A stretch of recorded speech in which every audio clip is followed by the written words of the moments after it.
किसी गांव में एक पंडित जी रहते थे। एक बार एक यजमान ने उनको एक बकरा दान में दिया। पंडित जी बकरा पाके बहुत खुश हुए और उसके पाने कंधे में उठा के अपने घर जाने लगे।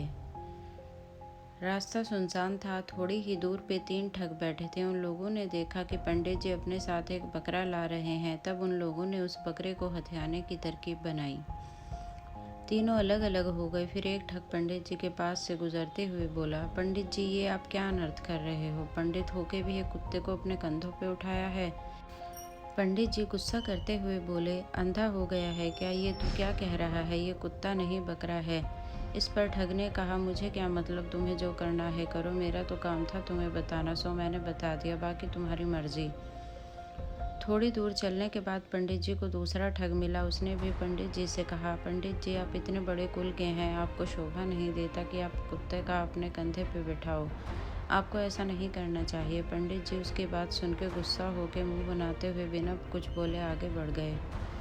इसी तरह थोड़े आगे चलते हुए उसे तीसरा ठग मिला। उसने पंडित जी से पूछा कि आखिर क्या कारण है जो आप इस कुत्ते को अपनी पीठ पे उठा के ले जा रहे हो? क्या आप अपने कोई पापों का प्रायश्चित कर रहे हो?